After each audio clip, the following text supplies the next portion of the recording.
nous allons voir comment réaliser un projet modulaire en C avec CodeBlocks. Pour commencer, on crée un nouveau projet. Donc de type console. En C, on lui donne le nom modulaire. Voilà. Alors, automatiquement, un fichier main a été créé qui contient un certain nombre d'informations que je vais tout de suite corriger. Je retire cette include qui ne sert à rien. J'ajoute ici un void car je préfère qu'une fonction sans paramètres soit appelée avec void. Et je teste que ce code fonctionne. Donc je compile. Voilà, il n'y a pas d'erreur. Je exécute. Tout va bien. Bien. Maintenant, je vais séparer cette partie de code de façon à mettre un hello à la place, une fonction hello, qui va exécuter ce code-là, mais dans un fichier séparé. Donc première chose à faire, créer l'interface, c'est-à-dire le fichier hello.h. Donc empty file, j'ajoute, oui, je veux ajouter ce fichier au projet, je vais lui donner un nom, qui va donc s'appeler hello.h. Je veux que les cibles debug et release soient fabriquées. Voilà. Le fichier a été créé, il fait maintenant partie du projet. Ensuite, je vais créer... Alors, je vais tout de suite placer dedans l'interface de la fonction, c'est-à-dire son prototype. Donc, son nom c'est hello, son code retour, enfin son type retourné plutôt, c'est void. Voilà. C'est void, hello, et pas de paramètres. Voilà. Ensuite, comme c'est un prototype, point virgule, return, parce qu'une ligne doit toujours être terminée par un return, et c'est tout pour le moment. Ensuite, on va créer un fichier hello.c. Donc, empty file, oui. Un nom, je prends hello.h, je le modifie pour mettre le C, ça va plus vite que de retaper. Je coche debug release, ok. Alors maintenant, je récupère donc le code du prototype, je le copie dans hello.c, ça me donne le début de ma fonction. Il suffit de retirer le point virgule, d'ajouter une paire d'accolades, si je ne me trompe pas, voilà, et j'ai une fonction. On peut vérifier que le tout compile toujours, il n'y a pas de problème. Bien. Maintenant, ici, je veux que ce code-là se retrouve dans la fonction hello, et donc à la place, je vais appeler hello. Voilà. Donc je déplace mon code. Voilà. Évidemment, pour que ça fonctionne, printf, il faut qu'il y ait un stdio.h. Pour ça, je vais le rechercher celui qui est dans le main, dont j'ai plus besoin. Et je le déplace, je le mets dans hello.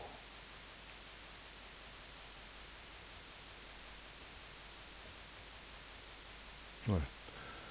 Alors, est-ce que ça compile? Oui, mais ça me signale que la fonction hello est appelée sans paramètres, sans prototype, dans main.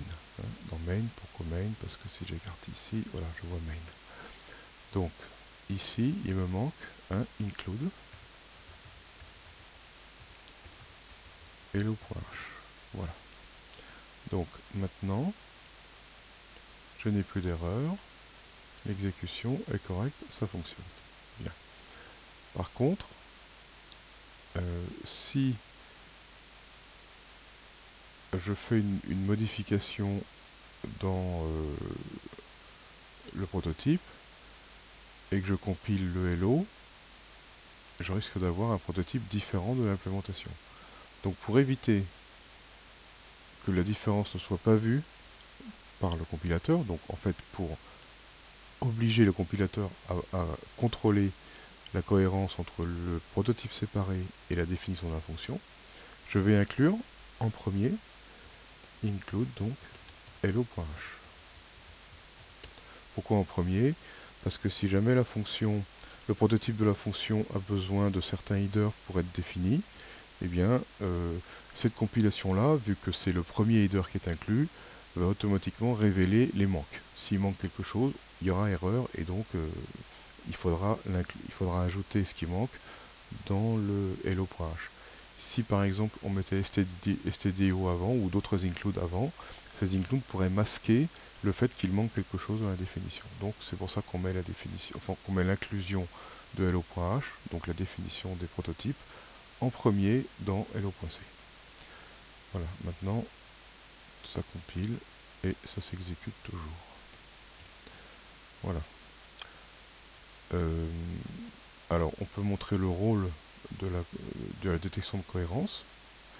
Par exemple, si je change ici le type étant int,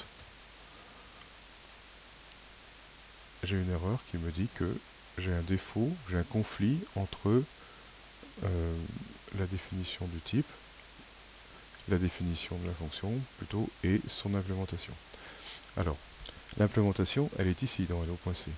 La définition, c'est-à-dire le prototype, on va plutôt parler d'ailleurs non pas de définition mais de déclaration, se trouve ici. Previous declaration of hello was here. Donc on peut cliquer dessus et on se ramène tout de suite à la déclaration du prototype. Donc ici on pourrait corriger en mettant int par exemple, ce qui supprimerait l'erreur.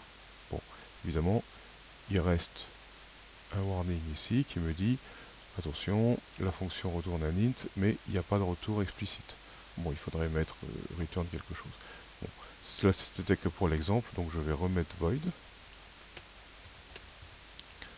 ce qui va à nouveau provoquer une erreur dans le prototype. Donc je vais dans le prototype, je change le void. Voilà. Tant que c'est pas aligné, il y a erreur. Dès que c'est aligné, ça fonctionne et ça marche. Et voilà. Voilà, c'est terminé.